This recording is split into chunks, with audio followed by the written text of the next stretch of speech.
on, everybody? It's your boy D, and welcome to the NPC Software Academy.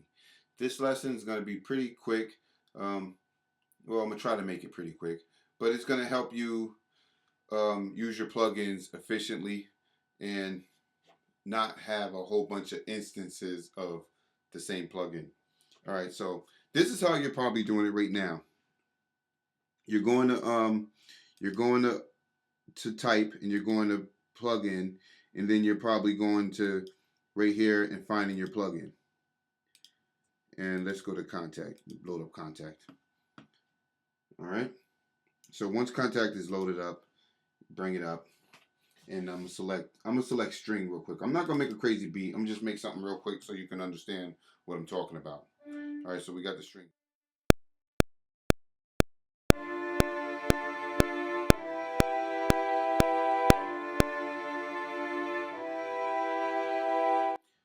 Okay, so we have that playing. Now what you're doing next is probably going to track 2, hitting a plus right here to add a new plugin, and going to find the plugin. Native Instruments, contact, bam. You're bringing contact back up. Let's load up a piano. Let's go to Alicia Keys. And now I got my piano. Let's record that.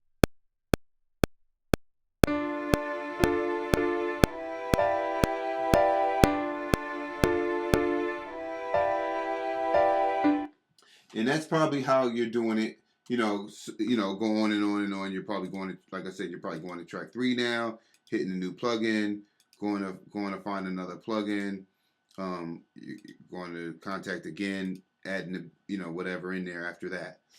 But so what it is right now, I have 2 instances of contact playing loaded up.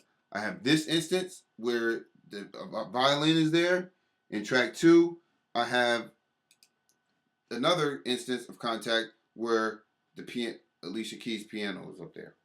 All right, so don't do it that way. Okay, I'm gonna show you the right way to do it. So let's close this down. New project. Don't save that. All right. I'm sorry. All right. So now this is the correct way to do it. Still go to your type and hit plugin. Then go to find your plugin. Native Instruments contact. Let's load that up. All right. So once contact is loaded up, once again, you're gonna bring it up here. Let's go to strings again and load up strings. Now we're gonna do the same thing. I'm gonna record it.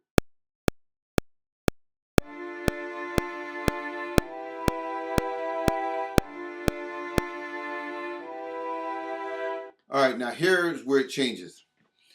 I'm not going to close contact down. I'm just going to go to the next instrument that I want to load, and which is Alicia Keys. Oops.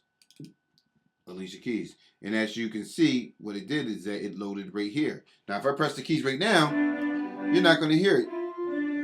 You're still going to hear the strings. But this is where it changes. See how this says right here, it says MIDI channel 1. Because that's the first instrument I'm using. Now, see on the next, it says MIDI channel 2. So what you're going to do now is you're going to go, let me move this out the way. You're going to go to your next track, and you're going to make sure this says right here MIDI channel 2. Because that's the channel that that piano's on. So let's record.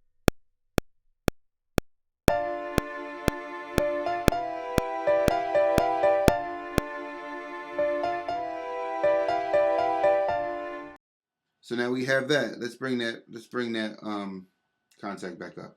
So let's go to the next one. Let's load up a bass. Let's add a bass in there. Go to a bass, add the bass. Once again, that bass is going to load up underneath. It's the third one, so it's going to load up the third one. Now MIDI channel 3 it says. So what am I going to do? I'm going to take my track here, go to track 3. Then I'm going to go right here where it says MIDI channel make that says MIDI channel 3 because that's the track I'm on. That's where that that's where that bass is going to be at. So let's add that bass in there.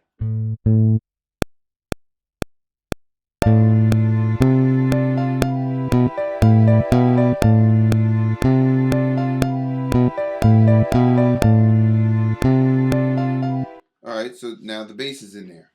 So I'm only using one instance of contact of contact right here. Just one. I'm not using 3 or 4 or whatever. Using one instance of it. Now, you're probably going to say, "All right, but what if I want to add an effect to one of the sounds or something like that?" But when I go to my track editor, my track mixer, it only has one instance of contact in here. I can only put an effect on that one thing. Let me show you. See how everything is in this one contact right here? Everything is in there. So I'm gonna tell you what you have to do. Go back to your main menu.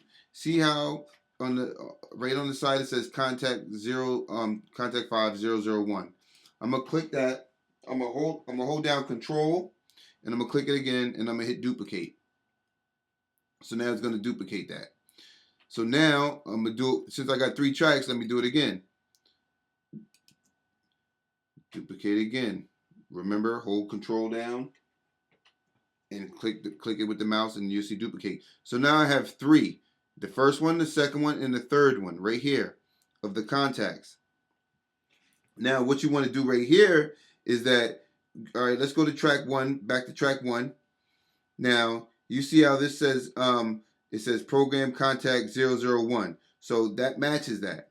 Now we're going to go to track 2. Now see how it still says contact 5001? You want to change that to the copy of it, which is going to be 001-1. And then track 3 should be right. Track 3 is going to say is the 2. Because that's the third one. So now it's like that. So now when I go to my track mixer up here, now I have the sound separated so I can put an effect on each different sound. And let me play that.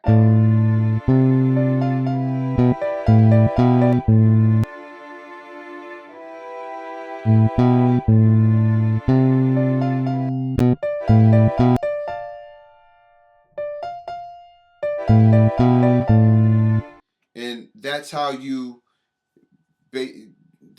do that and only have one instance of contact. Now, if I go back to my main menu and I go to contact, I'm still only rocking one instance of contact. Okay? Thanks for watching. Hope this helps you better understand how you use your plugins without having to stress your processor. Peace.